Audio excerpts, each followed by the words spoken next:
Assalamualaikum warahmatullahi wabarakatuh. Anak-anakku yang cerdas dan hebat, sekarang waktunya daring bahasa Indonesia. Jangan lupa jaga kesehatan, tingkatkan imun agar kita nanti ketika menerima pembelajaran bisa berjalan dengan baik dan lancar. Anak-anakku, sebelum pembelajaran kita mulai, kita berdoa dulu supaya ilmu yang kita peroleh nanti bermanfaat. Berdoa mulai. Berdoa selesai. Sekarang kita lanjutkan, yaitu menganalisis informasi pidato persuasif. Menganalisis informasi pidato persuasif yaitu KD 3.3. Mengidentifikasi gagasan, pikiran, pandangan, arahan, atau pesan dalam pidato persuasif tentang permasalahan aktual yang didengar dan dibaca. Tujuan pembelajaran yaitu memahami ciri-ciri teks pidato persuasif.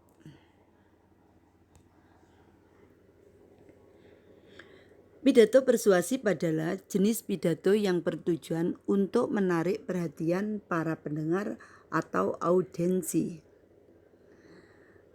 memengaruhi, serta sifatnya mengajak atau membujuk para pendengar supaya mereka menjadi yakin dan mau mengambil tindakan, bahkan melakukan sesuatu dengan tujuan pidato tersebut.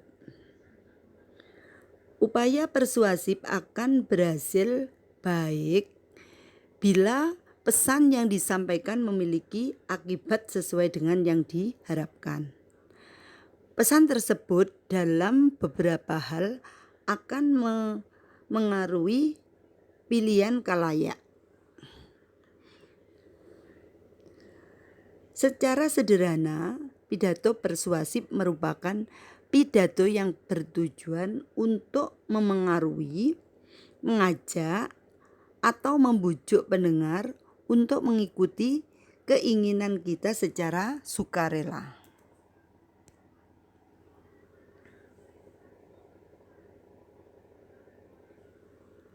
Satu, ciri-ciri pidato persuasif.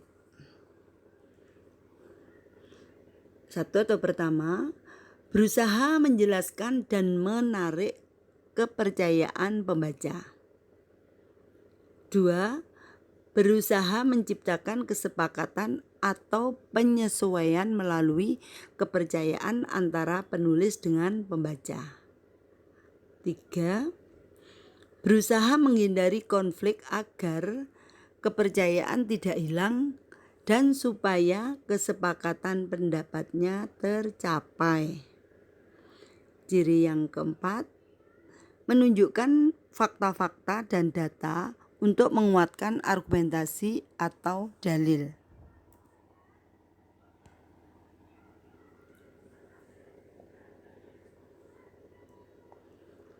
Dua, tujuan teks pidato persuasif. Yang pertama, pembentukan tanggapan. Salah satu tujuan pidato persuasif adalah membentuk cara khalayak memberi tanggapan. Pembentukan dapat dilakukan baik khalayak mengetahui banyak tentang suatu topik maupun tidak. Tetapi akibat pembentukan begitu terlihat saat khalayak banyak mengetahui sedikit topik. Dua, menguatkan tanggapan. Pidato persuasif bisa bertujuan sebagai penguatan tanggapan bagi sekelompok khalayak untuk mengharapkan kesinambungan perilaku yang sedang berlangsung saat ini terhadap beberapa topik, gagasan, atau isu. Tujuan yang ketiga yaitu penguatan tanggapan. Pidato persuasif bisa bertujuan sebagai pengubahan tanggapan bagi sekelompok khalayak untuk mengubah perilaku mereka terhadap suatu konsep atau gagasan.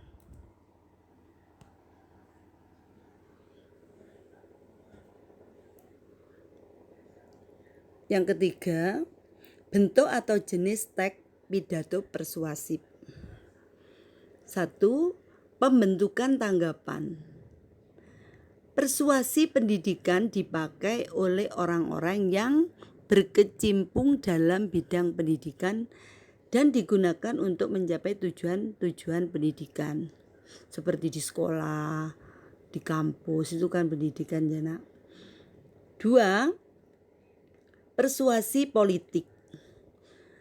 Persuasi politik dipakai dalam bidang politik oleh orang-orang atau tokoh yang berkecimpung dalam bidang politik dan kenegaraan.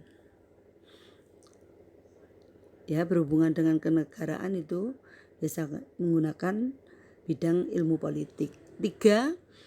Persuasi advertensi. Persuasi advertensi berupa iklan yang dimanfaatkan terutama dalam dunia usaha untuk memperkenalkan suatu barang atau bentuk jasa tertentu. Ya, iklan untuk kebutuhan sehari-hari itu ya nak. Jadi itu disebut persuasi advertensi. Dan yang terakhir, persuasi propaganda. Objek yang disampaikan dalam persuasi propaganda adalah informasi. Tentunya tujuan persuasi propaganda tidak hanya berhenti pada penyebaran informasi saja. Lebih dari itu, dengan informasi yang diharapkan pembaca atau pendengar mau dan sadar untuk berbuat sesuatu yang diharapkan. Persuasi propaganda sering dipakai dalam kegiatan kampanye. Tahu ya, kampanye itu yang tujuannya untuk kepentingan, biasanya untuk kepentingan pribadi ya, tapi minta dukungan kepada masyarakat umum.